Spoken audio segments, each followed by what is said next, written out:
अक्सर बात करें विदेश जाने की, बात करें विदेश में कारोबार करने की या वहाँ रोजगार करने की, तो चंडीगढ़ और चंडीगढ़ के सेक्टर 34 की, सेक्टर 32 की या चंडीगढ़ का जो मेन हब की बात करें तो जो वीज़ा लगाने के लिए चंडीगढ़ बहुत नाम उनका शुमार पर रहता है।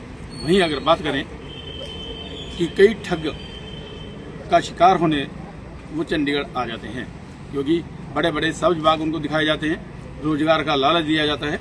वहीं अगर बात करें तो विदेश भेजकर एक मोटी कमाई का एक साधन दिखाने का एक बहुत बड़ा सब्ज बाग जो इन लोगों को दिखाया जाता है, लेकिन ना तो उनको रोजगार दिया जाता है, ना ही विदेश भेजा जाता है और उनसे एक मोटी रकम भी ऐंठ ली जाती है। लेकिन जिस समय उनसे पैसे वापस मांगे जाते हैं तो वापस मांगने के नाम पर उनको दर दर की ठोकरी खानी पड़ती हैं। लेकिन बात अगर करें तो इनकी गूढ़ी कमाई उस समय ऐंठ ली जाती है जब वो अपने आप को ठगा सा महसूस उस समय करते हैं, जब उनकी पैसे भी वापस नहीं किए जाते और ना ही उनको विदेश भेजा जाता है, ना ही उनको रोजगार दिया जाता है। ऐसा ही एक मामला हमारे सामने आया जो कि हम जानना चाहेंगे। हमारे साथ जो पीड़ित मौजूद हैं। हाँ जी, क्या नाम है आपका? मेरा नाम मनोज है। मनोज, आप कहाँ से हैं? मैं नेपाल से हूँ। नेपाल से हैं, थोड़ा तेज बोलिएगा। मैं नेपाल से हूँ। नेपाल से। तो कौन सी कंपनी में आपने ये पैसे लगाए? मैंने MS यूनिक इमिग्रेशन में पैसे लगाए थे। मेरे फैमिली के बंदे थे, मेरे भाई भाभी वीज़ा लोग का था। कितने पैसे थे? मेरे टोटल 9,40,000 है, सभी के मिला के? सभी के मिला के। जी। तो किस लिए पैसे दिए आपने उनको? 9,40,000। किस काम के लिए दिए? मतलब क्या करना था? घूमने जाना था, पढ़ाई करने जाना, क्या करने जाना? मैंने वर्क वीज़ा के लिए दिए थे, जो बुल्गारिया के 4 थे और टर्की के 5 थे। वो मेरे अपने फैमिली मेम्बर थे। उन्होंने मेरे को बोला कि बुल्गारिया का काम हो जाएगा 3 महीने में। 3 महीने से काम नहीं हो गया, अभी बहुत महीने हो गए, 4-5 महीने हो गए, काम नहीं हो रहा है, कुछ भी नहीं दिया। और टर्की के मेरे को फेक वीज़ा, फेक टिकट दे दिया, फेक ऑफर लेटर दे दिया और अभी टाइम एक्सटेंड करके। बिल्कुल जी, बिल्कुल।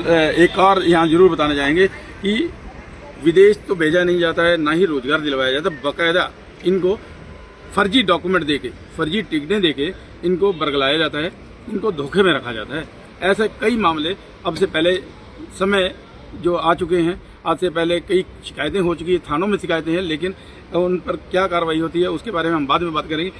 ये जो आपको फर्जी टिकटें या दी है या जो वीज़ा वगैरह दी है, उनकी कॉपी एक बार दिखाइएगा। ये सामने ये देखिएगा, यहाँ ये जो रसीदें हैं, जो पैसे दिए हैं उनको छोड़ो, ये दिखाइएगा। हाँ, ये टर्की की ऑफर लेटर है।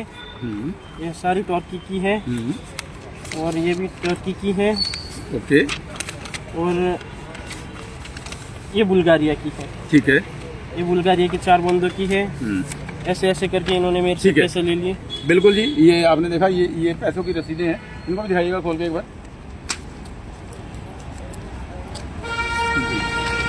तो मेरे पास सारे डिटेल्स है पेमेंट की हुई। मैंने ऑनलाइन से डाली है, ये सारी पेमेंट है जो यूनिक इमिग्रेशन में डाली है। ठीक है, ठीक है। तो इस समय ये आपने देखा कि जो पेमेंट इन्होंने की है, फर्जी डॉक्यूमेंट आपने देखे कि किस तरीके से फर्जी डॉक्यूमेंट दिखाए हैं। यहाँ हम बात एक और करेंगे, ये जो आपने जो आपको रोजगार देना था, क्या पोस्ट थी, किस काम, मतलब कौन कौन सी नौकरियाँ थी? ये सब फूड पैकिंग के लिए था। ठीक है, सभी के लिए फूड पैकिंग? टर्की के लिए भी फूड पैकिंग थी और बुल्गारिया के लिए भी फूड पैकिंग की जॉब थी। ठीक है।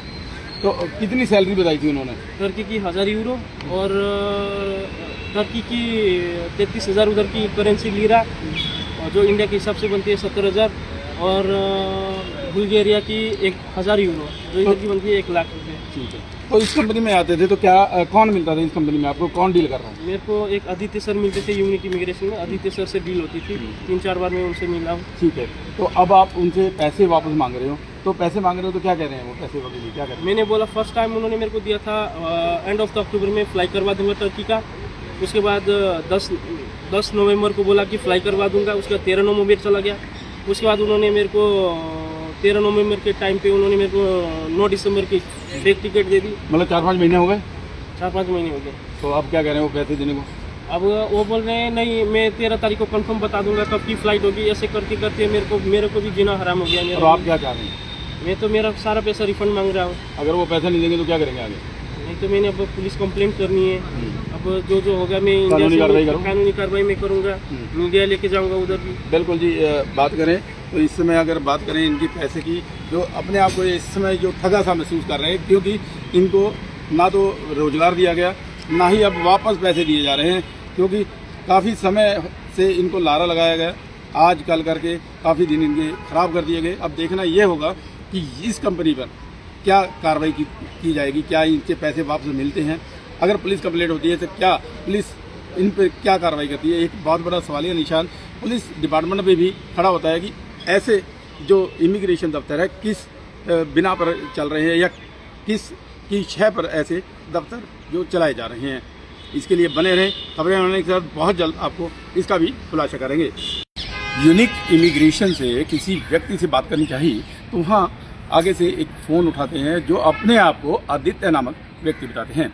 उनसे अगर बात करनी चाहिए तो वो टाल मटोल करते हुए नजर आए और उसके बाद इन्होंने उल्टा यह कहा कि हम उनका काम करवाना चाहते हैं, लेकिन मनोज कुमार नामक यह व्यक्ति जो क्लाइंट है वो काम नहीं करवाना चाहते।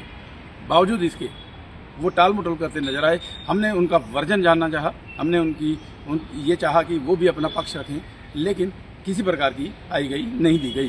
प्रयास के साथ प्रवेश फरण।